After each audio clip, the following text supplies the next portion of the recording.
Communism എന്ന് പറയുന്ന Semitic മതം കരുതുന്നത് നശിപ്പിച്ചുകൊണ്ട് നേടാം എന്നാണ്. ഇവിടെ നിലനിർത്തിക്കൊണ്ട് നേടാം എന്നാണ്. ദേവസ്വം മന്ത്രി ക്ഷേത്രത്തിൽ വന്ന് തൊഴണമെന്നൊന്നും നമ്മൾ പറയുന്നില്ല. പക്ഷേ ക്ഷേത്രത്തിൻ്റെ നടയിൽ മുമ്പിൽ വന്നാൽ തൊഴലെന്നുള്ളത് ധർമ്മമാണ്. അല്ലെങ്കിൽ നിങ്ങൾ ഓഫീസിലിരുന്നാൽ മതി.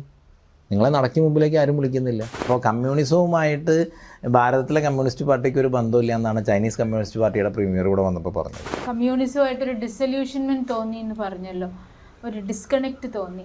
അതിൻ്റെ കാരണം എന്താണെന്ന് പറയാമോ? ആ ഒരു philosophically you felt disconnected from that. അങ്ങനെയാണ് ഇതിലേക്ക് പ്രയാണം എന്ന് ഞാൻ വായിച്ചിട്ടുണ്ട്. ആ ഒരു കാലഘട്ടവും അതിൻ്റെ പുറകിലത്തെ വികാരം അല്ല, രണ്ടും ഏതാണ്ട് ഒരേപോലെയാണ്. നമ്മൾ ഭാരതീയമായിട്ടുള്ള ആധ്യാത്മികമായിട്ടുള്ള പന്ഥാവിലേക്ക് നമ്മൾ കൂടുതൽ ഇറങ്ങിച്ചെല്ലും തോറും നേരെ വിപരീതമായിട്ട് നിൽക്കുന്ന നമ്മൾ നിന്നിരുന്ന കാര്യങ്ങളുമായിട്ട് എപ്പോഴും അത് ചേർത്ത്. വിപരീതമാണോ? ബിക്കോസ് അവിടെയും പറയുന്നത് ഇക്വാലിറ്റി, ലിബർട്ടി, ഫ്രറ്റേണിറ്റി. ഇവിടെ പറയുന്നതും ആത്മനോ മോക്ഷാർത്ഥം, ഇവിടെ ജഗദ്ഹിതായച്ച, എല്ലാം അത് രണ്ടും ഏതോ ഒരു തലത്തിൽ ഒരുമിക്കുന്നില്ലേ? ഒരു തലത്തിലും ഒരുമിക്കുന്നില്ല. കാരണം ഈ കമ്മ്യൂണിസം എന്ന് പറയുന്ന സെമറ്റിക് മതം കരുതുന്നത് നശിപ്പിച്ചുകൊണ്ട് നേടാം എന്നാണ്. ഇവിടെ നിലനിർത്തിക്കൊണ്ട് നേടാം എന്നാണ്. കെട്ട് മുറിക്കുന്നതും കെട്ടഴിക്കുന്നതും തമ്മിലുള്ളൊരു വ്യത്യാസം എന്ന് വേണമെങ്കിൽ ലളിതമായിട്ട് പറയാം. സ്വാമിയുടെ അഭിപ്രായത്തിൽ ഹിന്ദു ധർമ്മത്തിനെ സംരക്ഷിക്കാൻ പ്രാപ്തിയുള്ള ഒരു രാഷ്ട്രീയ പാർട്ടി എന്ന് പറയുന്നത് അത് BJP-യോ RSS-ഓ അങ്ങനെ എന്തെങ്കിലും ആയിരിക്കും? ഹിന്ദു ധർമ്മത്തെ രാഷ്ട്രീയ പാർട്ടി സംരക്ഷിക്കാൻ പറ്റില്ല. രാഷ്ട്രീയ പാർട്ടിയെ കൊണ്ട് കൂട്ടിയെ കൂടുന്നൊരു പണിയല്ല. ഒരു ഭരണകൂടം വേണമല്ലോ. ഇത് നേരത്തെ പറഞ്ഞല്ലോ, ഒരു നേരത്തെ ധർമ്മമാണ് ഭരണകൂടത്തെ നിലനിർത്തുന്നതും സംരക്ഷിക്കുന്നതും. ഭരണകൂടമല്ല ധർമ്മത്തെ നിലനിർത്തുന്നത്. നേരത്തെ പറഞ്ഞിരുന്നല്ലോ, ഇപ്പൊ ഒരു ധർമ്മത്തിനെ കീപ്പ് ചെയ്യാനായിട്ട് ധാർമ്മിക വ്യവസ്ഥയെ പരിപാലിക്കുന്നത് രാജാക്കന്മാരായിരുന്നു. അപ്പോൾ ആ രാജാക്കന്മാരെ അധർമ്മികളായി കഴിഞ്ഞ് കഴിഞ്ഞാൽ ധർമ്മമാണ് അവരെ മാറ്റി ധർമ്മികളായ രാജാക്കന്മാരെ കൊണ്ടുവരിക എന്നുള്ളത്, അല്ലെങ്കിൽ അതിൻ്റെ അധികാരികളെ കൊണ്ടുവരിക എന്നുള്ളത്. ധർമ്മമാണ് അധികാരത്തെ സംരക്ഷിക്കുന്നത്, അധികാരമല്ല ധർമ്മത്തെ സംരക്ഷിക്കുന്നത്. അതിൻ്റെ റൂട്ട് കോസ്റ്റിൽ ധാർമ്മികമായിട്ടുള്ള ആചരണങ്ങളെ അല്ലെങ്കിൽ ധാർമ്മികത നിലനിൽക്കുന്ന വ്യവസ്ഥകളെ, അതിൻ്റെ ആചാര്യന്മാരെ, അവരുടെ ഭൗതിക സൗകര്യങ്ങളൊക്കെ ഒരുക്കി കൊടുക്കുക എന്ന് പറയും. ആ ഒരു അർത്ഥത്തിലാണ് ഞാൻ രാജാക്കന്മാരെ സംരക്ഷിച്ചിരുന്നു എന്ന് പറയുന്നത്. ഇപ്പം രാജഭരണം ഇല്ലല്ലോ, ഡെമോക്രസി ആണല്ലോ ഉള്ളത്. അപ്പം അല്ല, അതായത് ഫീസിബിൾ ആയിട്ടുള്ള ഒരു രാഷ്ട്രീയം അല്ലെങ്കിൽ ഏതെങ്കിലും ഒരു ഭരണകൂടം വരികയാണെങ്കിൽ ഏത് ഭരണകൂടം വന്നാലും നമുക്ക് വിഷയമില്ല. അവർ ധാർമ്മികരായിരിക്കണം എന്ന് മാത്രമേ വിഷയം. കമ്മ്യൂണിസം എന്താണേലും ധാർമ്മികരല്ല എന്ന് പറഞ്ഞു. അല്ല, അതായത് അതാ ആശയത്തിൽ. ഇപ്പോൾ കമ്മ്യൂണിസവുമായിട്ട് ഭാരതത്തിലെ കമ്മ്യൂണിസ്റ്റ് പാർട്ടിക്ക് ഒരു ബന്ധമില്ല എന്നാണ് ചൈനീസ് കമ്മ്യൂണിസ്റ്റ് പാർട്ടിയുടെ പ്രീമിയർ കൂടെ വന്നപ്പോൾ പറഞ്ഞത്. ശരിയാണ്. ഓരോ സ്ഥലം അനുസരിച്ചിട്ട് അപ്പം അതായത് ഇവിടത്തെ കമ്മ്യൂണിസ്റ്റ് പാർട്ടിയും കമ്മ്യൂണിസവും തമ്മിലുള്ള ഞാൻ കമ്മ്യൂണിസം എന്ന് പറയുന്ന ആശയത്തെക്കുറിച്ചാണ് പറയുന്നത്, ഇവിടുത്തെ കമ്മ്യൂണിസ്റ്റ് പാർട്ടിയെ കുറിച്ചിട്ടല്ല. ഇവിടെ എല്ലാവരും മാനിഫെസ്റ്റോ വായിച്ചിട്ടല്ലല്ലോ കമ്മ്യൂണിസ്റ്റുകാരാകുന്നത്. അത് അവരോട് ചോദിക്കണം. SFI-കാരനായിരുന്നല്ലോ. ഞാൻ മാനിഫെസ്റ്റോ വായിച്ചിട്ടുണ്ട്, ദാസ് ക്യാപിറ്റലും വായിച്ചിട്ടുണ്ട്. കണ്ണൂരിലുള്ള സാധാരണക്കാരായിട്ടുള്ള മനുഷ്യര്, അല്ലെങ്കിൽ ഏത് നാട്ടിലാണെങ്കിലും സാധാരണക്കാരായിട്ടുള്ള മനുഷ്യര്, അക്ഷരാഭ്യാസം ഇല്ലാത്ത മനുഷ്യര് കമ്മ്യൂണിസ്റ്റുകാരായത് മാനിഫെസ്റ്റോ വായിച്ചിട്ടല്ലോ. ഈ BJP-യുടെ കാര്യം പറഞ്ഞപ്പോൾ ഈ പണ്ട് കേട്ടിട്ടുള്ളതാണ്. അതായത് ഈവൻ കാലടിയിൽ പോലും, ഫോർ എക്സാമ്പിൾ ആദിശങ്കരാചാര്യയാണ് ഇപ്പോൾ അവിടെ നോർത്തിലെ പോലെയുള്ള പല ഇതിൻ്റെയും കോഡിഫൈ ചെയ്ത അല്ലെ ഈ അഖാഡകളുടെയും ഒക്കെ ഒരു വളരെ ഇമ്പോർട്ടൻ്റ് റോള് പ്ലേ ചെയ്തിരുന്നതാണ്. അപ്പോൾ ഇവിടെ കാലടിയിൽ പോലും അതേപോലെ ഒരു ആദിശങ്കര ജന്മഭൂമി ആ രീതിയിലൊന്ന് ഉയർത്തിക്കൊണ്ടുവരണം, അങ്ങനെയൊക്കെ ഒരു വലിയൊരു ബ്ലൂ പ്രിന്റ് ഉണ്ടെന്നാണ് പറയുന്നത്. അത് വാസ്തവമാണ്. ഇപ്പോൾ കേദാർനാഥിലെ വലിയൊരു സ്റ്റാച്യു ആദിശങ്കറിൻ്റെ അവിടെ ഇൻസ്റ്റാൾ ചെയ്തിരുന്നു മോദി PM പോയിട്ട്. അപ്പോൾ അതുപോലെ ഇനിയിപ്പോൾ ഈ കുംഭമേള നടത്തിയിട്ടും ചിലവർ പറയുന്നുണ്ട് അടുത്ത ഇനി കാലടിയിൽ ഇതേപോലത്തെ ഒരു ഇത് ആയിരിക്കും അടുത്ത ഒരു ഗോൾ എന്ന് പറയുന്നുണ്ട്. അത് അല്ല, ഏത് സ്ഥലത്തും, അതായത് ഇടക്കാലത്ത് ഈ കാര്യങ്ങളൊക്കെ ഇപ്പം ഇവിടേക്ക് പോകണ്ട, നമ്മൾ ഭാരതപ്പുഴയുടെ ഉത്ഭവം തൊട്ട് അവസാനം വരെ എടുത്തു കഴിഞ്ഞ് കഴിഞ്ഞാൽ നമ്മുടെ സംസ്കൃതിയുടെ ഒരുപാട് പ്രധാനപ്പെട്ട കേന്ദ്രങ്ങളുണ്ടായിരുന്നൊരു സ്ഥലമാണ് നിലയുടെ നദീതടം. ഇപ്പോൾ കേരളത്തിൻ്റെ ഒരു തന്ത്രപാരമ്പര്യം എന്ന് പറയുന്ന മലബാരം, ദിവസവും യാഗം നടന്നിരുന്ന പാഞ്ഞാൾ, കേരളത്തിൽ യുനെസ്കോക്ക് അംഗീകരിച്ച വൈദിക സംസ്കൃതിയായിരുന്ന തിരുനാവായ യോഗം, അപ്പുറത്ത് തിരുവില്ലാമല വെങ്കിച്ച സ്വാമി പഞ്ചവാദ്യം തുടങ്ങിയിരുന്ന സ്ഥലം, പല്ലാവൂര് സഹോദരങ്ങളുടെ ഗ്രാമം, വെള്ളിനേഴി കലാഗ്രാമം, കേരളത്തിൻ്റെ നളന്ത എന്ന് വിശേഷിപ്പിക്കാവുന്ന കൂടല്ലൂർ, ഇപ്പം സംഗമഗ്രാമ മാധവൻ ഗണിതത്തിൻ്റെ സംഗമഗ്രാമം കൂടല്ലൂർ ആണെന്നുള്ള ഒരു റീഡിംഗ് ഉണ്ട്. തുഞ്ചത്തെഴുത്തച്ഛൻ്റെ മേൽപ്പത്തൂർ നാരായണ ഭട്ടതിരിയുടെ മേൽപ്പത്തൂർ നാരായണ ഭട്ടതിരി നാരായണ എഴുതി എന്നാണ് നമുക്കറിയുക. പ്രക്രിയാ സർവസ്വം കൂടി എഴുതിയ ആളാണ്. ഏറ്റവും വലിയ വൈയാകരണനായിരുന്നു. പൂന്താനം, അങ്ങനെ ഒരുപാട് ഋഷികളുടെ തമോഭൂമി. ഇതൊന്നും ഇന്ന് അതിൻ്റേതായിട്ടുള്ള ഗൗരവത്തിലല്ല നിലനിൽക്കുന്നത്. നാമാവശേഷമാണ്.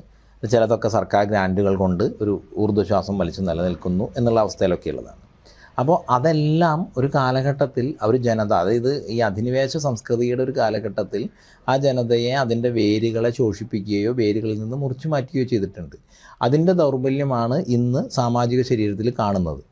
അപ്പോൾ ആ വേരുകളെ വീണ്ടെടുക്കുക, സമാജത്തിൽ അതിൻ്റെ ഒരു ഉണർവുണ്ടാകുന്ന സമയത്ത് അവനവനെ ശക്തി സംഭരിക്കാൻ വേരുകളെ ബലപ്പെടുത്തണമെന്ന് സമാജത്തിന് തോന്നും. അപ്പോൾ സമാജം അതിൻ്റെ വേരുകളെ വീണ്ടെടുക്കും.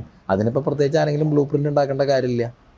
അല്ല, അങ്ങനെ ഈ പല മഠങ്ങളും പലവരും ചേർന്ന് ഒരു ഡിസ്കസ് ചെയ്ത് അങ്ങനെ ഒരു പ്ലാൻ ഉണ്ടെന്ന് അല്ല, ഒരുപാട് പേരുടെ സങ്കല്പങ്ങൾ. ഇപ്പം ശങ്കര ജന്മഭൂമി എല്ലാ ആളുകളെ സംബന്ധിച്ചിടത്തോളം ഈ ധർമ്മത്തിൽ നിൽക്കുന്ന എല്ലാവർക്കും ശങ്കര ജന്മഭൂമി ആ വൈശിഷ്ട്യമായിരുന്ന രീതിയിൽ പരിപാലിക്കപ്പെടണം എന്നുള്ള സങ്കല്പമുണ്ട്. അപ്പോൾ ആ സങ്കല്പവുമായിട്ട് ബന്ധപ്പെട്ട് എല്ലാവരും അവരവരുടേതായിട്ടുള്ള പദ്ധതികൾ തയ്യാറാക്കും. ആ എല്ലാവരുടെയും സങ്കല്പങ്ങൾ കൂടിച്ചേർന്ന് ഒരു സമയം ഉണ്ടാകുമ്പോൾ അത് യാഥാർത്ഥ്യമായിട്ട് ആരിലൂടെയെങ്കിലും പ്രകാശിതമാകും. പാസ് ഓഫ് നോ അങ്ങനെ ഒരു കാലടി കേന്ദ്രീകരിച്ച് അങ്ങനെ ഒരു പ്ലാനോ ഒന്നുമില്ല. അല്ല, ഒരുപാട് പേർക്കുണ്ട്. ഇപ്പം ശൃംഗേരിക്കുണ്ട്, നമുക്കുണ്ട്, ഒരുപാട് പേർക്കുണ്ട്. കാലടിയുടെ പ്രൗഢിയെ വീണ്ടെടുക്കണം. അത് ശങ്കരാചാര്യ സ്വാമികളുടെ ഒരു ജന്മസ്ഥലം എന്നുള്ളത് അത് അതിൻ്റേതായിട്ടുള്ള ഒരു ബഹുമാന്യതയോടുകൂടി ആദരവോടുകൂടി പരിപാലിപ്പിക്കപ്പെടുന്ന ഒരു ഇതുണ്ടാവണം എന്നുള്ള സങ്കല്പം നമുക്കുണ്ട്. ഭാരതത്തിലെ മുഴുവൻ ആചാര്യന്മാർക്കും ഉണ്ട്, എല്ലാവർക്കും ഉണ്ട്. തിരുനാവായയിലൊക്കെ നടത്തിയ പോലെ കാലടിയിലും ഇതേപോലെ തിരുനാവായ നടത്തിയ പോലെ കാലടിയിൽ നടത്താൻ പറ്റില്ല. അതുപോലെ ഞാൻ ഉദ്ദേശിക്കുന്ന അതുപോലത്തെ ഒരു അല്ല, അത് എല്ലാ ധാർമ്മിക കേന്ദ്രങ്ങളും അതുപോലെ കൂടല്ലൂർ കളരി വളർന്നു വരണം, തിരുനാവായ യോഗം അതുപോലെ ഇത് റിവൈവ് ചെയ്യണം. ഈ കേരളത്തിൻ്റെ മേളം, കേരളത്തിൻ്റെ അനുഷ്ഠാനങ്ങൾ, കേരളത്തിൻ്റെ കലാരൂപങ്ങൾ എല്ലാം ആ ഒരു പഴയ പ്രൗഢിയെ വീണ്ടെടുക്കണം, ആ സംസ്കൃതിയെ വീണ്ടെടുക്കണം. അതൊരു പാറ്റേൺ പോലെ ഇപ്പോൾ തോന്നുന്നല്ലോ സ്വാമിജി. എന്ന് വെച്ചാൽ നേരത്തെ ഇദ്ദേഹം പറഞ്ഞ ഒരു ഭജൻ ഒരു അല്ല, അത് എപ്പോഴും, അതായത് ദീർഘകാലത്തെ ഒരു അധിനിവേശ സംസ്കൃതിയുടെ അടിച്ചമർത്തലായിരുന്നു ഈ സംസ്കൃതി. ആ സംസ്കൃതി സ്വാതന്ത്ര്യത്തിന് ശേഷമാണ് വീണ്ടും ആ രോഗശയ്യയിൽ നിന്ന് എണീറ്റ് നടന്നു തുടങ്ങിയത്. കുറച്ച് ഉഴിച്ചിലും പിഴിച്ചിലും തിരുമ്മലും ഫിസിയോതെറാപ്പിയും ഒക്കെ കഴിഞ്ഞ് 47 വർഷം അല്ല 70 വർഷത്തോളം കഴിഞ്ഞിട്ടാണ് അത് തുടങ്ങുന്നത്. 1000-ലധികം വർഷങ്ങളാണ് ഈ അധിനിവേശ സംസ്കൃതിയുടെ കീഴിലുണ്ടായിരുന്നത്.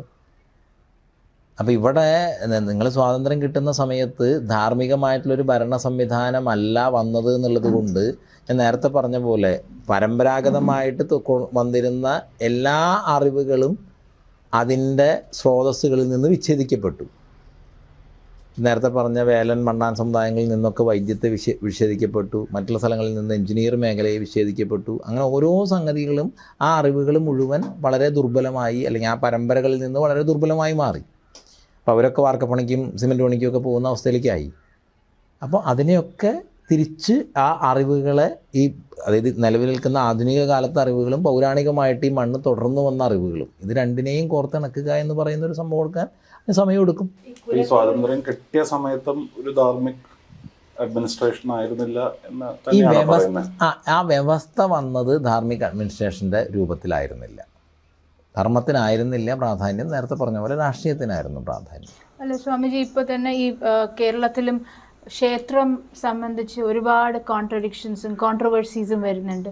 ഇപ്പോൾ one of the solutions that was put forward, that is going on even now, is that the temples should be under the control of Hindus. അതിനുവേണ്ടി ഇവിടെ കേരളം മാത്രമല്ല പുറത്ത് തമിഴ്നാട്ടിലുമൊക്കെ ആ മൂവ്മെൻ്റ് ഉണ്ട്. അപ്പോൾ ഇത് അതിനോട് സ്വാമിജി എങ്ങനെ പ്രതികരിക്കുന്നു ഒന്ന്. രണ്ടാമത് ആ ഒരു ട്രസ്റ്റ് നോർമൽ മനുഷ്യരുടെ കീഴിൽ ആവാണ്ട് താങ്കളെ പോലെയുള്ള ആചാര്യന്മാരുടെയോ സന്യാസികളുടെയോ കീഴിലാണെങ്കിൽ അത് എത്രത്തോളം ഫലപ്രദമാകും? ഇതിൽ എപ്പോഴും നിങ്ങൾക്ക് ഒരു സർക്കാർ സംവിധാനത്തെ, അതായത് ഈ രാജ്യം ഭരിക്കുന്ന സംവിധാനത്തെ ഈ രാജ്യത്തെ ജനതയ്ക്ക് തിരഞ്ഞെടുക്കാം, കൊണ്ടു നടക്കാം എന്ന് പറ്റുമ്പോൾ ഒരു ക്ഷേത്രത്തിന് ആര് ഭരിക്കണമെന്ന് അവിടുത്തെ വിശ്വാസികൾക്ക് തീരുമാനിക്കാൻ പറ്റില്ല എന്ന് പറയുന്നത് ഒരു വൈരുദ്ധ്യം തന്നെയാണ്. പൊളിറ്റീഷ്യൻസ് അത് കൈകാര്യം ചെയ്യും. അതായത് ക്ഷേത്രവിശ്വാസം ഇല്ലാത്ത ആൾക്കാർ ദേവസ്വം അതായത് ഇപ്പം LDF ഗവൺമെൻറ്റാണ് ഭരിക്കുന്നത്. മാടായിക്കാവിലെ മടയൻ LDF അനുഭവമുള്ള ആളാണ്. ആളെ മലബാർ ദേവസ്വം ബോർഡ് പ്രസിഡൻ്റാക്കിയാൽ നമ്മളാരും അതിനെ ചോദ്യം ചെയ്യില്ല. പക്ഷെ ജീവിതത്തിലൊരു ചന്ദനക്കുറി കൂടാത്ത, ഒരു ക്ഷേത്രത്തിൽ കയറാത്ത, CPM ഏരിയ സെക്രട്ടറി ആയി അതുവരെ ഇരുന്ന് ആളെ ഇനിയിപ്പോൾ അടുത്തും പറ്റാൻ വേണ്ടിയിട്ടുള്ള ആളുകൾക്ക് കാറും മൊബൈലും സംവിധാനങ്ങളും ഒക്കെ കൊടുക്കാൻ വേണ്ടിയിട്ടുള്ള ഒരു സൗകര്യമായിട്ട് ഇതിനെ മാറ്റുമ്പോൾ സ്വാഭാവികമായിട്ടും അതുമായി ബന്ധപ്പെട്ട് നിൽക്കുന്ന ആളുകളെ സംബന്ധിച്ചിടത്തോളം അതിൽ വൈകാരികമായും വിചാരപരമായിട്ടുള്ള പ്രതിഷേധം ഉണ്ടാവും.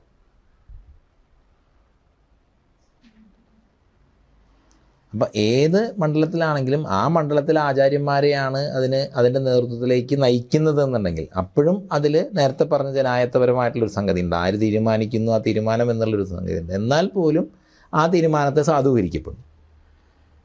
ആ മണ്ഡലത്തിൽ നിന്ന് തന്നെയുള്ള ഒരു ആചാര്യനാണ് വരണമെന്നുണ്ടെങ്കിൽ, അല്ലെങ്കിൽ ദിവസവും ഒരു ക്ഷേത്രത്തിൻ്റെ ചുമതല വഹിക്കുക, ആ ക്ഷേത്രത്തിൻ്റെ ഭാരവാഹിയായിരിക്കുക, ആ ക്ഷേത്രത്തിൻ്റെ കാര്യങ്ങൾ നടത്തുക ഒക്കെ ചെയ്യുന്ന ഒരാളാണ് വരുന്നതെന്നുണ്ടെങ്കിൽ, ഇത് അതുവരെ ഒരു CPMൻ്റെ ഏരിയ സെക്രട്ടറിയോ ജില്ലാ കമ്മിറ്റി മെമ്പറോ ജില്ലാ ഭാരവാഹിയോ ഒക്കെ വരുന്ന ഒരാൾ അന്നും ഇതുവരെയും കുറി തൊട്ടിട്ടില്ല, അതിന് ശേഷം ഒരു കുറി തൊട്ടിട്ടില്ല, ഒരു അമ്പലത്തിൽ പോയിട്ടില്ല, തൊഴുത് പ്രാർത്ഥിച്ചിട്ടില്ല.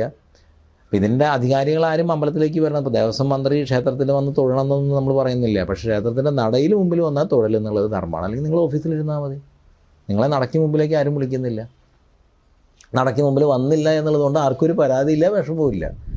കാരണം ഇത് ചാർവാകന്മാർ ഒരുപാട് പേര് ആചാര്യന്മാർ ഋഷിമാരായിട്ടുണ്ടായിട്ടുണ്ട്. പക്ഷെ അതിൻ്റെ മുമ്പിൽ വന്നു നിന്നാൽ അവിടെ കാണിക്കേണ്ട മര്യാദ കാണിക്കണം.